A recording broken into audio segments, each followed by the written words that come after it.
Greetings, my dear viewers. Today, I invite you to delve into a tale of love shattered by betrayal, trust eroded by deception, and hearts torn asunder by infidelity. Join me as we explore the harrowing journey of a husband who uncovers his wife's unfaithfulness and the painful aftermath that follows. Welcome to Caught My Wife Cheating, unraveling the betrayal story of deception and heartbreak. She all but stopped messaging me during the day. And when she did, right, it was short things about dinner or other trivial items. She started going grocery shopping alone, needed her time. This is something we used to do together. She has always gone running after work and on weekends, but now with it getting too dark and cold, her running on the weekends have turned into 3 to 4 hour events. She moved out onto the couch saying I moved around too much and she couldn't sleep. The couch then became the guest bedroom. That's when I finally confronted her. She said that she was texting the other man because he had been open about his mental health issues. She has struggled with anxiety and depression for a while, but we had it under better control with counseling and medication. She even initially told me she was going to talk to him, and because I knew him, he goes to our church and is our insurance guy. I foolishly thought that would be okay. On November 14th, I asked her if she still loved me and she said yes, but she hasn't been happy for quite a while and it's been a difficult year and she wasn't sure if she wanted to work on the marriage or not. I told her that I noticed that she hid her phone. Anytime I came into the room, that's when she told me who the other man was. She said that they texted and met sometimes for lunch, but he was just a friend. She said it over and over. As I asked questions about him, I got angry and incredibly sad at the same time and told her that it ceased being just friends when she felt like she had to hide it from me. I asked if she talked about me to him. She said she did. I told her that her affair hurt almost as bad as if she had slept with him. Over the next few days, I just could not shake the feeling that there was more going on than she told me. It's difficult because she says she doesn't want to work on the marriage. I looked at phone records and they call each other first thing in the morning. And during most lunches, then again, as soon as she gets off work, the phone call started on October 10th. So at least a month. She doesn't text him because they use Signal and I don't have access to her phone. Plus it deletes the messages as soon as you send them. Anyway, I talked to her again on Sunday and she said that they only talk and hug. I don't believe her. Maybe it's because of the lies and the broken trust, but I just feel like more is going on than she is telling me. She's currently in the process of finding a new place to live. She was going to wait until January, but I told her last night that I wouldn't be her plan B and that if she was waiting to move out to spare my feelings, to not worry about that. She put a deposit on a place today during her lunch hour. In Virginia, we must be separated for 6 months before we can divorce. As soon as she moves into her new place, that will start the separation time. I've left messages with a couple of divorce attorneys this week, but because of the holiday, they're slow getting back to me. I think I want to split amicably if possible, but I also want to know how far she has taken it. I feel this need to know if it was just an emotional affair or if it was a physical affair. Does it really matter though? Do I push it where she doesn't want to work on our marriage or just let her go and move on with my life? We've been married for 18 years and luckily have no children. I just feel so lost right now, lightheaded and in a fog. I appreciate any advice. Second story is called Caught My Wife Cheating, found out 2 months ago. I've been lurking on this site for a month now and finally decided to post. Short story is that my wife and I have been married since 1994. And I found out about 2 months ago that she has been engaged in a physical affair with a friend of ours for about 6 months. We are both in our mid to late 40s, both in decent shape. And we have a son who has grown and on his own. I will start off by saying that I have not been happy in my marriage for a good 15 years or so. Around 2005, she had an affair with a coworker. I was devastated. I busted her. She did all the crying and hemming and hawing, promising never to cheat again. I kicked her out for a couple of months. And we went to a crappy marriage counselor who basically blamed me for all her bad choices, thinking I was at fault for it all. I sucked it up and we went on and basically buried the whole thing. She was relieved and seemed happy with me, but I kept my mouth shut and just lived with it because I thought that is what a man was supposed to do. Looking back, that year was the year my soul started dying. Now I am relieved, almost ecstatic. You all do not need to console me because I am not in pain. If anything, I am happy because now I can divorce my cheater and get out of this fake marriage without having to feel like the bad guy or that I am in the wrong. She has given me the reason I have needed for 15 years to finally escape without my friends and family making me out to be the villain. I can say with confidence that I have been a good husband to her all these years. Am I without any faults? No, of course not, but I have never done anything over the past 15 years to warrant this treatment. She knows full well that if she were caught again, then that would be it. Which leads me to believe this is an exit affair on her part. And she wants me to bust her. That is the feeling I get. Maybe I am wrong, but I have a hard time thinking she is that stupid to cheat again after what we went through before and expect me to forgive her again. So, over the past 2 months, I have gathered all the evidence I need to divorce her. I have not confronted her yet or had her served. I do want to eventually expose her to our friends and families in order to protect my own reputation. But I have some questions. 1. Should I wait until after the divorce is final to expose her to our families and the other guy's wife? If I expose now, word might get back to her employer, and I don't want her getting fired. I made the stupid mistake of marrying and living in a state where alimony is mandatory. So, if she gets fired, then I'm on the hook. She makes more than me. If she doesn't lose her job, I could ask for alimony, but I won't. 2. How do I tell my son? He was just 6 when she cheated the first time. And even though he couldn't understand at the time, he saw what it did to us. And I think he was affected by our separation. He will be pissed at her, but I don't know any reason why I should lie to him. 3. Should I ask her to move out or try to keep things amicable until the divorce goes through and just live together? I want to keep the house, and in my divorce petition, I state that I will buy out her share of the equity for. I want to start dating again soon.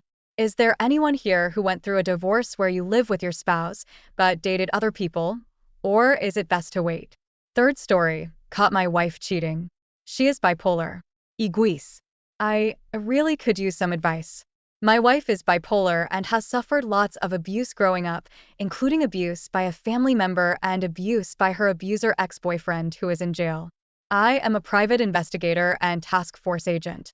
And I missed all the signs. Long story short, we met online as she was unconsciously seeking for a white knight experienced in helping abuse survivors and ended up falling for me within a month. And so did I. Due to COVID, our meeting in person got delayed for months. And after we married, I discovered she was an escort, sugar baby for 3 years. She started on it as to get back at her abusive boyfriend. And also because she was conditioned to be objectified since she was little. She basically stopped doing it around 4 months before we met in person. And we married 3 months after meeting many times. I was hurting because she disappeared. And now I know why she has cried, apologized, and says she feels lots of hate, shame, and disgust towards herself. I believe her. I went to the finish line and found all kinds of texts, emails, hard evidence on her emails, drives, and even some profiles she had at some sugar baby sites. Oh boy, I regret seeing some things. She was very sloppy and hiding stuff.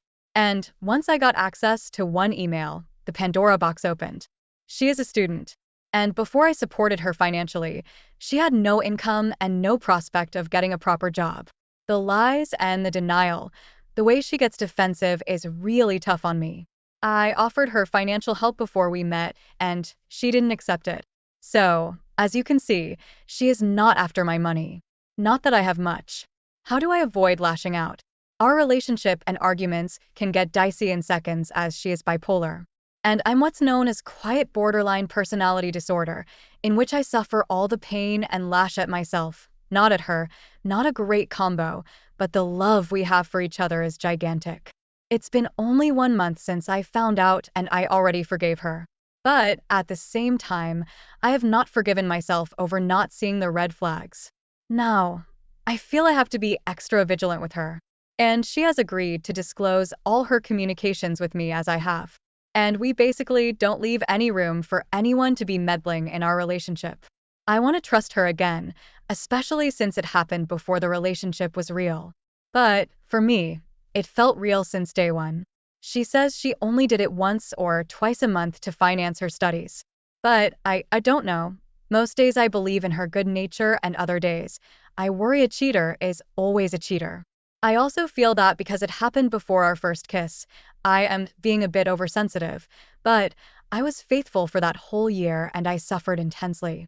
Anytime I remember those days she disappeared, the pain comes back almost undiluted. It seems I'm on the final stages of grief. I've had a hard life and I get over stuff quick, but I still feel traumatized and with a little PTSD. What's the best way to disengage? When our arguments start, they go from 0 to 1,000 and 2 seconds. And then the blame game starts. When we are good is the best, but when we are arguing as hell, too intense, too much fire, and both of us get super hurt very quick if the other is not careful. If this story touched your heart, please give this video a thumbs up and share it with others who might need to hear it. Don't forget to subscribe to our channel and hit the bell icon so you never miss a new story. We'd love to hear your thoughts and experiences in the comments below. Thanks for watching, and stay tuned for more. Hey everyone, welcome back to the channel. Today, I have an incredibly shocking and nerve-wracking story for you. It's about trust, betrayal, and the lengths one man went to uncover the truth. Imagine discovering that the person you love most in the world might be hiding something so devastating that it could destroy your entire life together. Well, that's exactly what happened in today's story. So, sit back, relax, and prepare yourself for I caught my wife's affair with the butler, and it got worse when I fired him. 10 years into our marriage, I became very wealthy thanks to the percentage of ownership I had in my father's company. So, I bought my loyal and lovely wife a mansion for us to live in, which came with a butler who was prepared to take care of all the undesirable chores. My work schedule was pretty spontaneous because I could visit the office as I pleased or work from home. Our marriage and life together for the next 20 years after that were blissful other than some odd moments and occurrences. One day, I arrived home from work to find the butler with my wife, standing side by side doing dishes. She was drying, the easier part, but I didn't understand why she was willingly doing any of the chores and standing so close to him. Their elbows touched a few times, and I coughed to let them know I was there. My wife jumped, but he just moved away from her a little bit. She said she felt bad he was in here all by himself, so she wanted to keep him company and help a bit. She was so cheery and warm, I couldn't tell if she had any ill intentions. Another time, I came home to find her lounging in the pool with the butler gardening and staring at her. They laughed a few times before I came out to greet them. It was clear that they were at least friends, but I didn't like how friendly they were. I thought I was just being controlling and jealous, so I accepted that my wife was friends with and cared about the butler. What was the harm in that if I trusted my wife of 17-ish years at this point? We spent every moment I wasn't busy together. I loved her, and I could tell she loved me. Yet another odd occurrence was when I walked upstairs to find the butler closing our bedroom door. It had been hours since I was upstairs because my wife was still sleeping. It was odd, and I asked him if she called for him. He jumped when I spoke and turned around sheepishly, although I could tell he wanted to act normal. He stammered and said she called to ask him for some water. I accepted that for a moment, but reminded him that he was not to enter our bedroom or open the door. He didn't know what to say besides, "Yes, sir." He walked away quickly, and I opened the door to find my wife in her panties drinking water. I asked her if the butler saw her like that, and she said no. She just took off her robe again. I was skeptical. I was heavily considering hiring a new butler. It seemed like she was flirty with him, at least, and I didn't like that he was most likely in our bedroom with my wife in her panties. Before I could terminate him, I saw him smelling my wife's panties. I know. It's really bad, really ballsy. I caught him on the security camera. I told him that was unacceptable and made my wife really uncomfortable. I didn't even tell her about it, but when I told him she was uncomfortable, he instantly looked like he didn't believe me. That ticked me off. I told him he was fired. I hired someone else, this time a female maid since I knew my wife was straight. I decided that even if I was jealous and protective, it was a smart decision.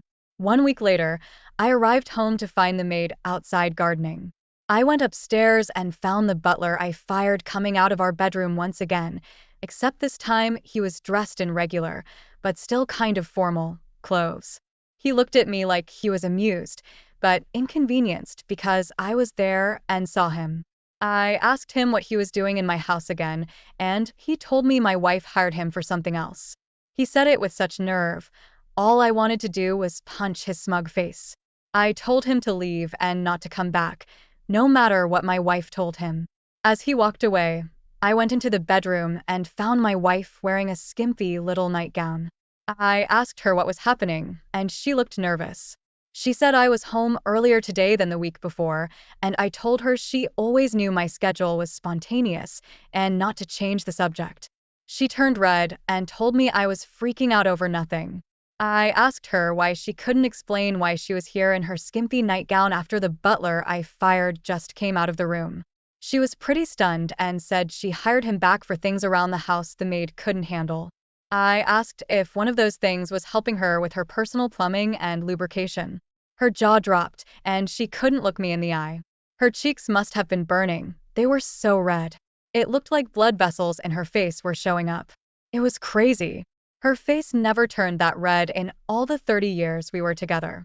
She finally said in a weak voice that if he did help her with that, it was nothing against me. I told her that it most definitely was against me because she belonged to me. We were life partners, and only I was permitted to help her with her plumbing and lubrication. She said she wouldn't ask him to help her again, and asked me not to worry about it anymore. I asked if that meant she was admitting to sleeping with him, and she was silent. She nodded yes very minimally, with her eyes watering. Then she started speaking really fast about how it didn't matter. She just considered it a job, nothing meaningful that would take away from our marriage, and she needed me to forget about it so that nothing changed between us. I told her this was most certainly going to change things between us, and it already took everything away from our marriage. I told her we were over, called her a name, and told her to get out of my home. I was extremely careful to get a postnup signed after I came into more money. It's not that I didn't trust my wife at the time, it was because my father and I were lawyers, which means I couldn't ever be made the fool. So my wife sorrowfully packed her bags. She had too many bags for someone with nowhere to go. The butler came to pick her up in the car he afforded with the paychecks I gave him. They stayed in a motel where the butler had been staying after I fired him. My wife had so many belongings, clothes, that she had to leave some of it behind, which I immediately told the maid to sell on eBay or keep for herself. They stayed in that motel as long as they could, but their money ran out without me signing the checks. They tried to contact me, individually, blaming each other for what occurred and asking me to take them back into the mansion. It was gratifying that they were turning on each other and failing to survive or do anything with their lives. Even to this day, my ex still tries to ask me for help and gives me some updated sob stories about where she is in life. It is not glamorous. It's far from what she was accustomed to with me. I've become something like Bruce Wayne in town, and I have no complaints. Even though her betrayal hurt, I knew from the moment I found out that I could recover from it. Not because of my money, but because I know what love is. And it wasn't that. Opie, I am sorry your wife couldn't see what a great life she had with you. I honestly feel like the attention and sexual tension she experienced with the butler was too much for her immature brain to handle. It was a man in close proximity to her that she shouldn't sleep with, no matter how much he would have been willing. He obviously paid her attention, and when their friendship developed, she couldn't keep her legs closed. I believe she was egotistical and materialistic, and didn't have the respect she should for her providing and loyal husband. What this type of woman needs to understand is that resisting temptation pays off in the end. No man should be able to convince them to disrespect themselves and their spouses by breaking their vows and trust. I'm not sure what happened in your wife's head, but we are all here for you to offer support. Now, let's get into our second story for today. One fateful day, when my wife went to work, she forgot her phone. I took the opportunity to check it and was appalled by what I found. I should have known what was going on because my wife, 25, was extremely excited about going to work suddenly. She said it was because she became in charge of a business task that she really enjoyed. It was something like designing different abstract images each day for a newsletter. I, 28, believed her. She was a good girl, and I was proud of her for earning us additional income for living expenses. The only other dead giveaway was that she didn't want to have sex as often, but then I knew why. It was because she was sexting with a coworker, sending pictures, and talking about the sex they had. It was disgusting. I drove to her work immediately. I backed up all the stuff for her phone, because although she wasn't getting it back, it was going to be deactivated. I brought it with me, and started by showing the receptionist, who I only met once before. Then I asked her if I could get a guest pass to go have lunch with my wife. She giggled and gave me one. She knew I was sarcastically infuriated, and this was gonna be a heck of a show. She followed me in, putting up a "be back in 5 minutes" sign that she scribbled out. Everyone looked up from their desks to see me. I must have looked determined and angry. I asked everyone to gather around, and they did. I said I had some news to share about somewhere they all knew well. They were all sparkly-eyed with gossip endorphins when they found out who I was talking about. People started looking around for AP and my wife. AP came out of the bathroom just then, and we all looked at him. I announced that there was a guy who had the audacity to sleep with my wife. Some of the co-workers started shouting out insults at him. Among these, he was called despicable. Just then, my wife's head peeked out of her office. When she saw everyone looking at her, she went back inside and shut the door. Now everyone knew what my wife and AP looked like naked. Some girls whispered that they knew something was going on between them. Coworkers took the time to print/draw signs that said slanderous insults and taped them on my wife's office door. I thanked them for their creativity and left, wondering where the boss was that allowed all this to happen. When my wife got back to the house, I already had the locks changed. She took the stuff I let her have to AP's house. They both quit their jobs that day and walked out shamefully. In our town, there was just one major employer for like half the population. So, when I shared with people the things my wife talked about and took pictures of, everyone in the area knew about it or saw it. It didn't take long for them to decide to move about 500 miles west. I couldn't have asked for a better outcome. Since she moved out of state, our divorce was made final through the mail. She didn't ask me for anything, thank God, but I would have been able to prove her infidelity anyway. She was done with me and the embarrassing past she was trying to forget. I felt the same way about her and couldn't be happier with the choice I made. Opie, I am sorry your wife behaved like an untrustworthy office cheater. It's hard to get as low as a person who cheats on their spouse while utilizing their trust to earn income for the family. What are they even working for if not to improve the life they have at home? If they honestly believe the person they start an affair with at work or anywhere is better than the spouse they have at home, they're wrong. The grass may seem greener on the other side. Finding a person with a new set of features, issues, habits, goals, and interests is completely unnecessary. It is only a shame when a marriage or union ends because one spouse thought they found better in someone else or just thought they could effortlessly manage two serious relationships. Really, the only grounds for divorce, the proper way to end a marriage, is when one person absolutely cannot or will not honestly communicate with the other person. Thank you for sharing this story. I appreciate your bravery and bold confrontation. Thank you for taking the time to listen to today's stories. If you enjoyed listening, please feel free to like and subscribe if you haven't already. Also, comment below with your thoughts on what happened. Take care. If this story touched your heart, please give this video a thumbs up and share it with others who might need to hear it. Don't forget to subscribe to our channel and hit the bell icon so you never miss a new story. We'd love to hear your thoughts and experiences in the comments below. Thanks for watching, and stay tuned for more Hey everyone! Welcome to our channel where we delve into the most heart-wrenching and compelling stories about family, relationships, and the human spirit. Today, we have a story that will leave you shocked and emotionally moved. It's called My Daughter's Cry for Help, the terrifying discovery of her stepmother's abuse. This is a powerful tale about a father's journey to uncover the truth behind his daughter's suffering. Let's get right into it. What are you doing, Bill? Can a man drink that much? Lamented neighbor Mrs. Hogreave. She looked reproachfully at Bill, who was like a son to her. I'm in grief, don't you know, Mrs. Hogreave? Bill whispered, crying and swaying at the table with the drink in his unsteady hand. His red swollen eyes looked distracted and vacant. His cheeks and chin were covered with long stubble, which made him look miserable and untidy. Mrs. Hogreave wrinkled her nose.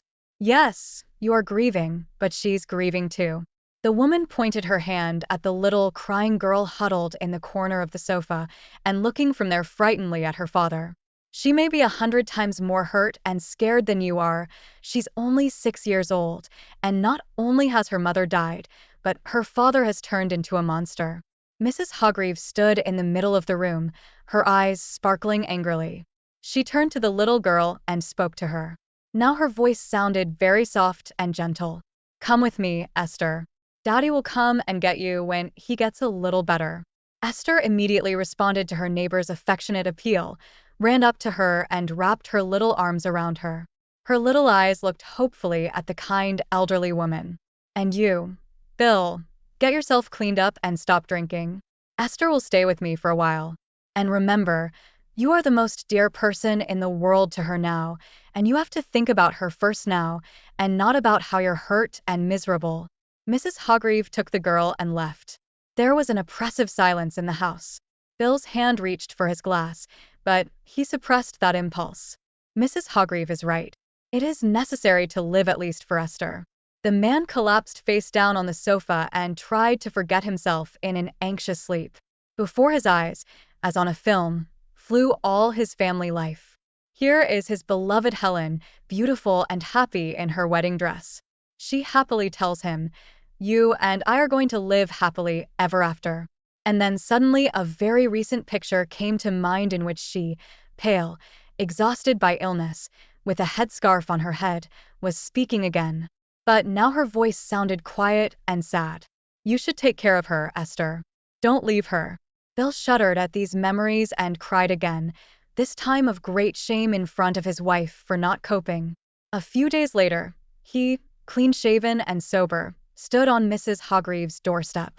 Hello, I've come for Esther, he said with excitement. Oh, you have come to your senses. The older woman looked at him sternly over her glasses. Well, come in, but you need to wait. I've put Esther to bed after lunch. She needs daytime sleep now more than ever. So you and I will drink tea meanwhile. I have baked donuts with her. Thank you, Mrs. Hogreave, for shaking me up. They sat at the table and talked quietly, reminiscing while little Esther was sleeping, curled up on the old couch.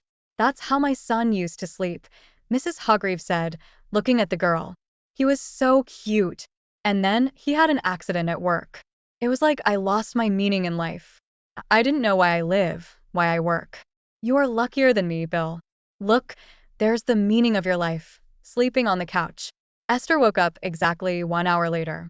As soon as she opened her eyes, she immediately rushed off the couch and jumped on her father's lap. She happily stroked his shaven cheek, saying, Daddy, my daddy is back. At this point, I would like, of course, to say that everything had settled down. But that would not be quite true. Sometimes Bill would get depressed again, and he would drink again. And once again, Mrs. Hogreave would take Esther to her place for a couple of days. Time went by. Esther went to school. She studied well, and Mrs. Hogreave was always ready to help if Bill suddenly went out of order for a few days. And then one day, Bill brought a woman home. Daughter, meet Paula. She's going to live with us, and I hope you'll be friends with her. A beautiful tall woman looked at the girl, slightly squinting her eyes and smiling. She was as bright as a candy wrapper, and Esther smiled at her. Finally, Daddy will be happy. He will stop drinking and crying at night, thought the little girl. And she was right. Her father adored his new wife. But her relationship with Paula did not work out. Everything was fine in front of her father. Paula was usually smiling and talking affectionately to the girl. But when he was away, she literally abused the child. Esther could not understand why her stepmother hated her so much. Not a day went by that Paula did not scold or humiliate her. The girl said nothing to her father. She thought that if Paula left, her father would get sick again, and he would start drinking and crying at night. Noticing that her stepdaughter unrequitedly accepts all the abuse, the woman became brazen and sometimes began to beat Esther for the smallest mischief. Each time, the slaps grew stronger and more painful. "What is this?" asked Bill once, noticing a bruise on the daughter's arm. But Esther only lowered her eyes to the floor, hiding her tears, and said that she had fallen accidentally. She saw her stepmother looking at her triumphantly and haughtily, standing at the window and folding her arms across her chest. After that incident, Paula, remembering how her husband had found bruises on Esther's body, was now smarter and tried to beat her so that no marks were left. The little girl became thin, pale, and cried a lot. But still, she kept hiding the reason from her father. Then Bill decided to ask his wife about everything. "Paula, there's something wrong with Esther." "Maybe she's sick," he suggested. "What's wrong with her?" "She should be punished. She's rude and lazy, doesn't even wash a cup after herself. She just mocks me. I treat her with all my heart, and she looks at me like a wolf." The whole time, Esther looked at her stepmother with her eyes goggling. She had no idea it was possible to lie like that. Esther said her father sternly, "What's going on? Why don't you listen to Paula? What do you want?" But the girl could not say anything. In shock, her eyes instantly filled with tears. "I want to go to my mummy," she finally shouted and ran to her room and stayed there until morning. It probably would have lasted a long time, or rather, as long as Esther's health could stand. But once again, Mrs. Hargreave intervened. She purposely spotted Bill rushing to work. "Hello, Mrs. Hargreave." The man was pleased to see his neighbor. "You've completely stopped coming to see us." "In vain. Both me and Esther are really missing you." "Oh, I tried to stop by the other day to get to know your wife and to talk to Esther, but right then I had to go home." "Why?" wondered Bill. "If I tell you, you wouldn't believe me anyway. You'd better come home early from work. Best when Esther comes home from school. You'll see everything with your own eyes." Bill was on his way to work, and his heart was not in the right place.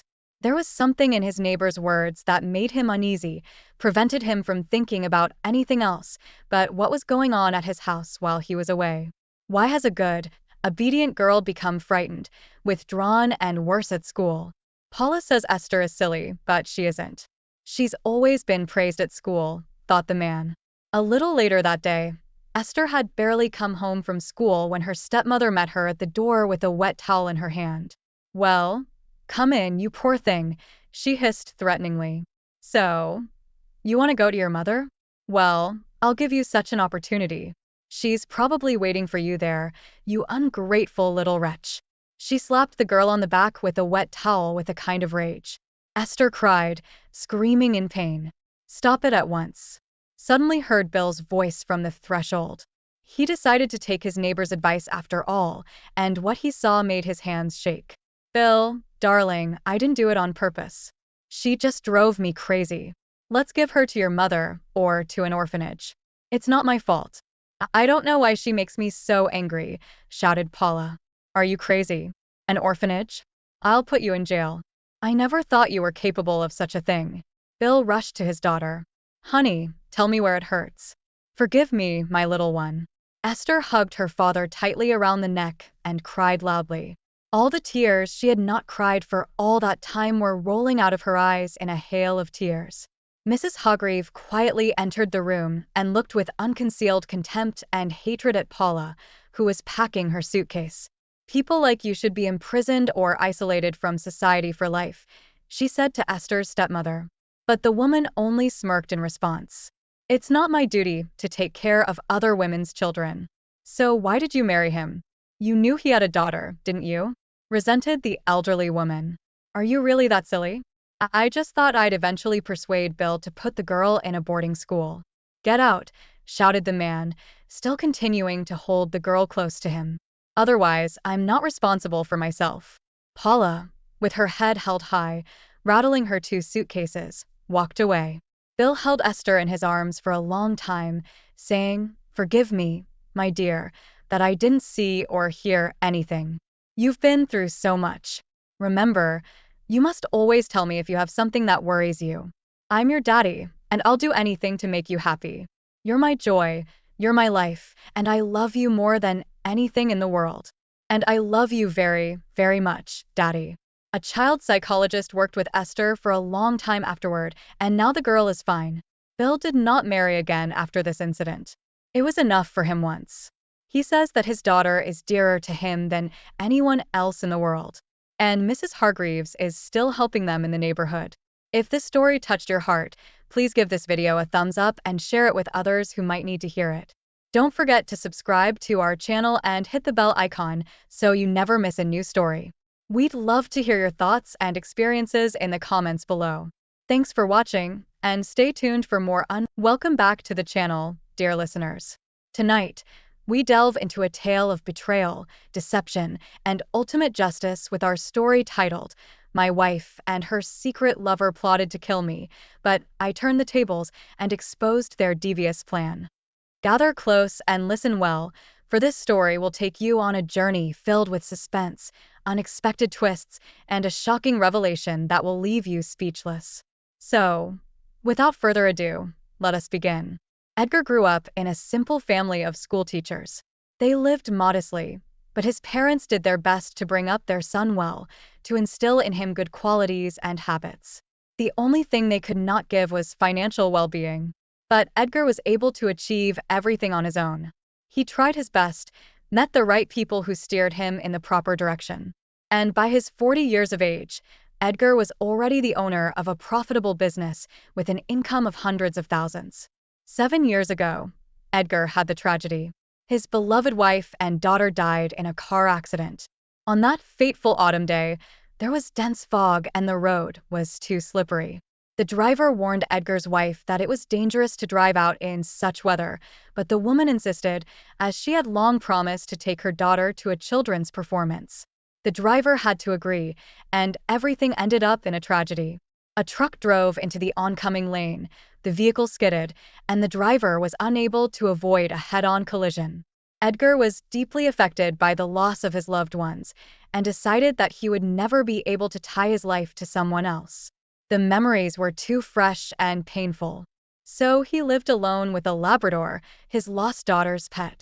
Kind and generous by nature, the man spent all his spare time doing charity work and helping homeless people and animals. But one day, a miracle happened in the businessman's life, and it brought him back to life. He couldn't believe it was possible. He met Chelsea, a young woman of 25, who was strikingly similar to his late wife. She was so enchanting that after meeting her, Edgar did not want to part with her. They met by chance. Chelsea was walking through the parking lot just at the moment when Edgar got out of his car. The girl was in high heels and accidentally twisted her ankle. The pain was so intense that she couldn't move. Let me take you to the emergency room, suggested Edgar, who immediately came up to the beauty. Oh, don't worry about it.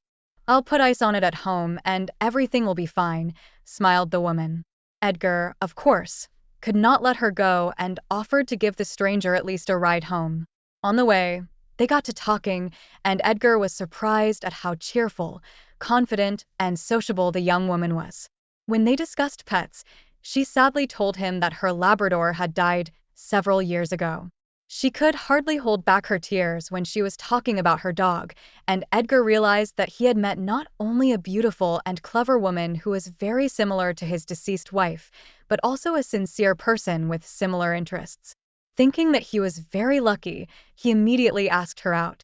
The first date was followed by a second, third, and soon Edgar and Chelsea were practically not partying. They went everywhere together, and it was not important where to meet.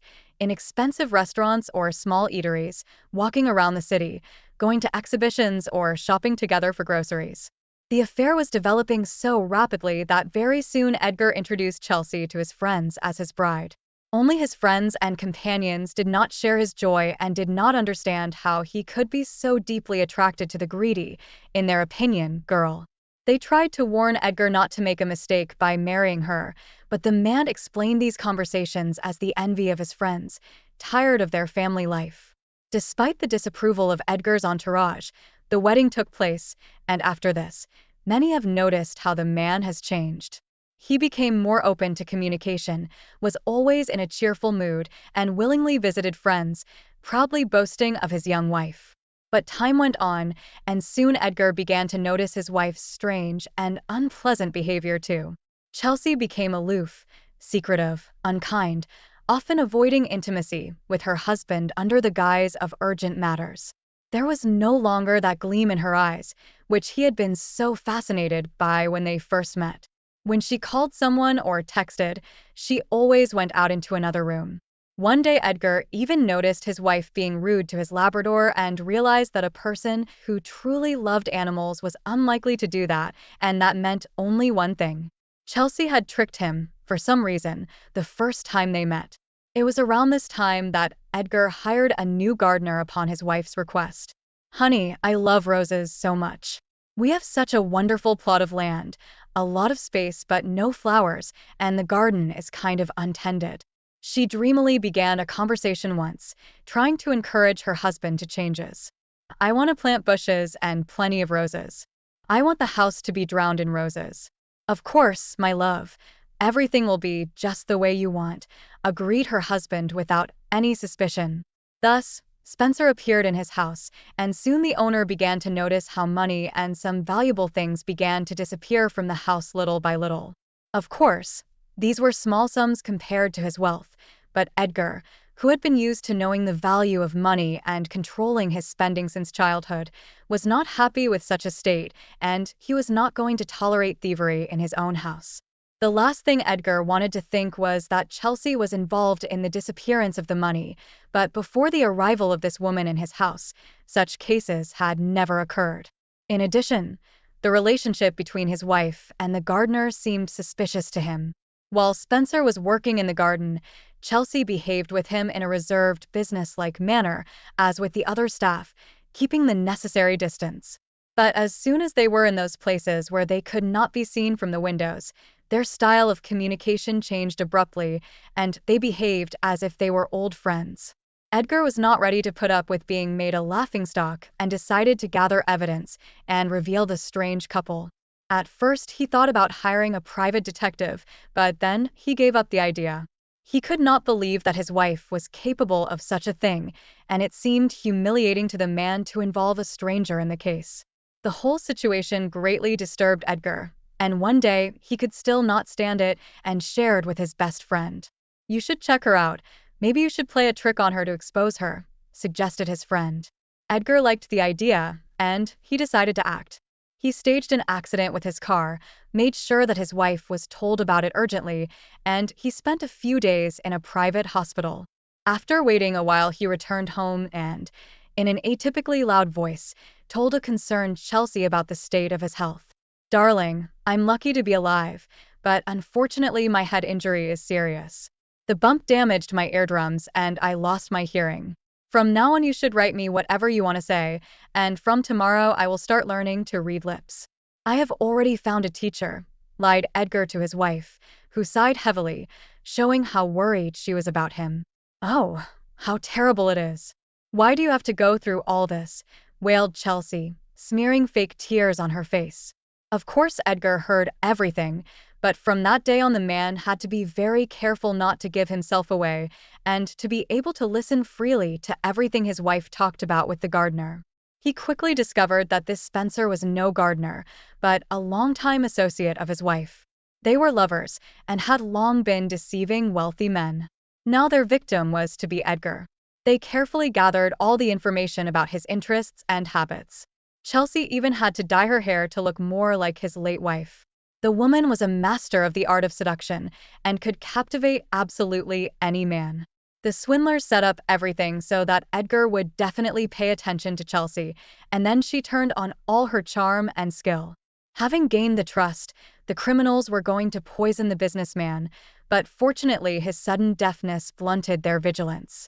The woman stopped hiding from her husband when she talked on the phone with her accomplice, but in front of strangers pretended to be a hospitable hostess, so as not to give reasons for gossip. One day, Chelsea suggested that her husband go on a picnic together. The day before, Edgar had overheard his wife and the gardener discussing the murder plan in great detail, and he had prepared well for the event. Your favorite wine, dear, for good spirits, cheered Chelsea, holding out a glass of the poisoned drink to her husband. As his wife turned away, Edgar exchanged the glass for another and made a toast. I raise this glass to my wife Chelsea, who decided to poison me. The smile slowly slid from Chelsea's lips. The woman turned pale and began to shiver. Yes, my dear, I am not deaf and I know everything. And rest assured, you and your lover will not escape punishment. I'm sorry, forgive me, I didn't mean. Chelsea fell to her knees begging for forgiveness, but Edgar only looked at her coldly and waved his hand at someone. Immediately the police, who had been waiting in ambush the whole time, appeared and arrested Chelsea. Spencer was also arrested half an hour later. As it turned out, the international police had been looking for the couple for a long time, but never managed to catch them red-handed. Edgar immediately divorced the con artist and tried to erase all memories of her from his life. And that, dear listeners, is how I outsmarted those who sought to betray me. If you are captivated by this tale and crave more stories of suspense and triumph, be sure to like this video, subscribe to our channel, and hit the notification bell so you never miss an update. Share your thoughts and similar experiences in the comments below. Have you ever uncovered a secret that changed everything? Until next time, stay vigilant and remember, the truth always. Welcome back to channel, where we delve into the deepest corners of relationships, uncovering tales of love, loss, and betrayal. Today's episode is a poignant reminder that even in the sanctity of home, hearts can shatter and trust can crumble. Our story is titled, Shocking Betrayals, Cheating Spouses Exposed in Heartbreaking Tales. So, grab a tissue and prepare your heart for the emotional journey ahead. Hey folks, welcome back to my channel, Relationship Haven. In today's story, Opie found out his wife cheated on him with a guy that is nothing like Opie. The guy is broke, has a restraining order against him, and still lives with his parents at 42 years old. Now, she claims she wants to reconcile.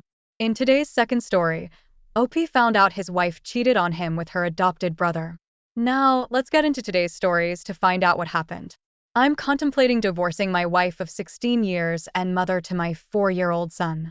In January, she revealed she had been having an emotional affair which began 6 months earlier. She had just broken things off. I was in shock hearing this. I thought we had had a loving relationship and a wonderful life together. Things weren't perfect, but overall there was a lot to be happy about. We both had rewarding careers, a child we completely adored, and a beautiful home. I saw us as best friends, and there was no one I would have rather spent time with. However, it's fair to say that the degree of intimacy in our relationship waned several years prior to our son's birth, starting with a long bout of infertility and continuing after we conceived our son through IVF. Infertility and being a new parent took its toll. We struggled for 9 months raising a baby who suffered from severe colic.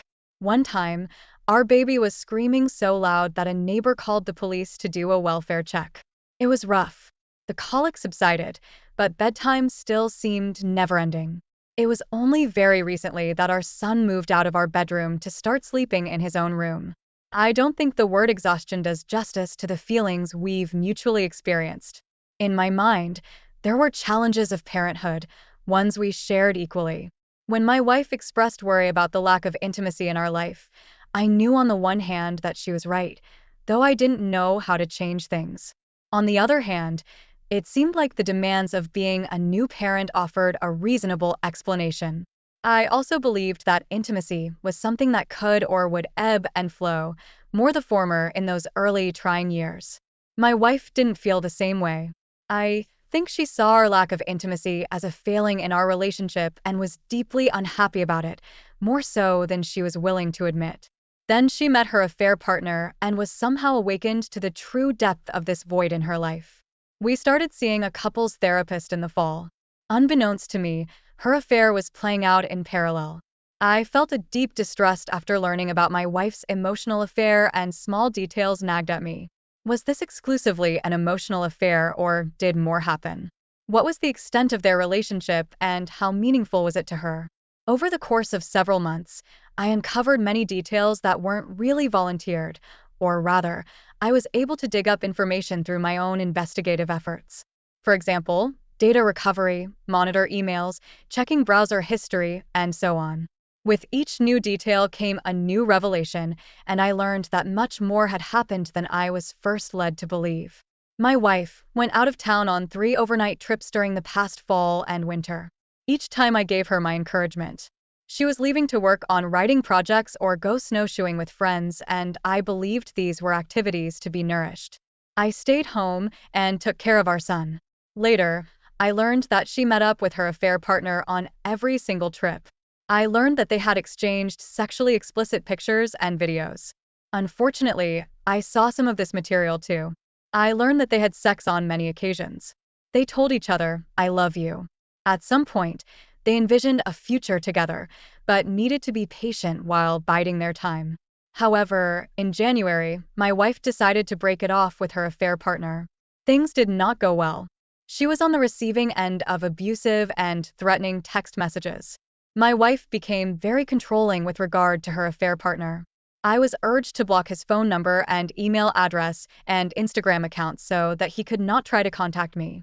I was made to feel that he was a mentally unstable individual, an unpredictable person that I and we should be afraid of. I started sleeping in my son's room, which is on the main floor. I wanted to be sure I would hear if he tried to break in. He would drive by in the middle of the night and throw bags of things on our lawn. The police were called. Unfortunately, that's not where things ended. We continued to go to therapy, which shifted its focus to the affair. However, my wife was unable and unwilling to completely sever contact with her affair partner. They continued to text. He bought her a Valentine's Day gift. She bought him a birthday present. They continued to see each other. They were still intimate with one another.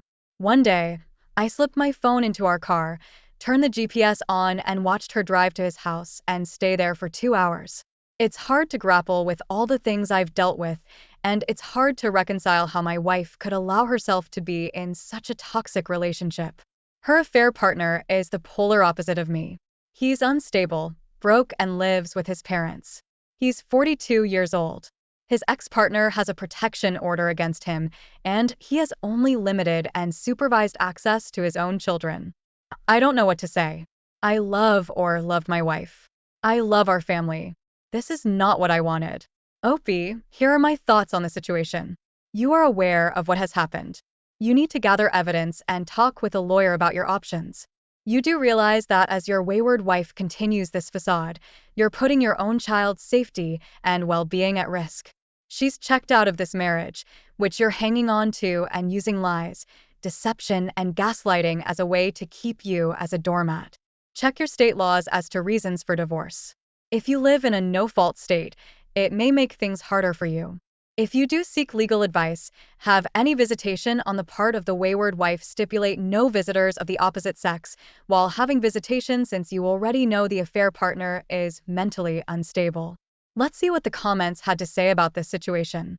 Kranik said, "I know that you deeply love your wife, and I'm very sorry that you're in this situation, but you are no longer just together with her. You are responsible for your son now, as well for his mental and physical well-being. Where do you think your son will be when your wife wants to see her affair partner while she has to look after your son because you're at work or somewhere else? She needs to learn that she destroyed the bond you once had, that all trust and respect is lost. Not that you have to fight for her. She walked out. She betrayed you. If she wants this marriage to survive, then she has to fight, not you. It is your job to show her that you no longer tolerate her affair, her disrespect, and her selfish, entitled behavior. Build up a bed in your son's room and sleep there. Ignore her presence at home unless it is about the kid. Stop going to marriage counseling. That is good for nothing for as long as she lies. Tell her that you will not even shake her hands before she meets with a doctor and gets tested for STDs now and in 3 months. Then do the most important step. Go to a lawyer, prepare the divorce papers, and serve her with divorce papers. Now, let's get into today's second story. This is my first time posting, so please bear with me. This happened to me just a couple of days ago. Let me provide some background. I've been with my girlfriend for 1 year. She has 2 kids of her own. I myself have one. Our story starts way back in 8th grade. She was my first love. I moved to Los Angeles, which led to us separating, and of course, people move on. Throughout the years, we kept in touch here and there. I always knew I loved her and would from time to time think about her. Last October, I reached out to her, and we began to reconnect. Shortly after we started dating. Last May, we discovered she was pregnant. She is now 5 months along. Now to the present day. We now live together and have been preparing for the baby's arrival. Things had seemed to be going pretty well for the most part, but for the past couple of weeks I had noticed her acting very strange, especially in regard to her iPad, which is connected to her phone. So all photos, texts, and calls are registered to it as a result of having it synced. She's a hairstylist, so she would leave it at work in her locker or in her car. About a week ago, she asked me to watch the kids while she went out to work for a couple of hours. While at home, I heard her iPad going off, so I went ahead and checked to see what it was. The messages she received were from her older adopted brother. He was adopted at a very early age by her father before she was even born, from my understanding. The messages began neutral, nothing out of the ordinary, until the really awful stuff started to show. The messages led into lots of sexting and nudes being sent from her to him. They also planned days to meet up when she wouldn't have the kids with her so that they could have sex. However, this is where it gets confusing. Throughout the text messages, she made excuses as to why she couldn't have sex, but could only hang out, even though she was clearly scheduling days to see him. A few hours later, she arrived home, and I confronted her about the entire thing. Her response was that he took advantage of her a couple of years back while she was drunk, and from there it started to become a common consensual occurrence. She eventually put a stop to it, but recently it had started back up, and she had been trying to get him to stop pursuing her by sexting him and cutting it short because she didn't want to lose her brother. She also stressed that they haven't had sex recently. She just saw him 2 weeks ago. It all sounded like bullshit to me, so I packed up and left. I'm shocked, and now I've had doubts that the baby is even mine, because I can't believe anything she says. A part of me wants to understand and even go back to her for the baby's sake. I don't know what to do at this point. I'd appreciate any advice. Opie, here are my thoughts on the situation. You need to get a paternity test ASAP and then also let her parents know what happened so she doesn't go around spinning the narrative. You also need to contact a lawyer and get an STD test. I wish you the best of luck with your situation, Opie. Thanks for taking the time to listen to today's stories. Don't forget to like and subscribe if you haven't already done so, and comment below on what your thoughts are on today's stories. If there's a story you'd like to share with me about your own situation or someone else's, then please do not hesitate to contact me. Take care, everyone. Remember to subscribe to Heartstrings and Home for more captivating tales of love, loss, and redemption. Until next time, may your home be filled with love.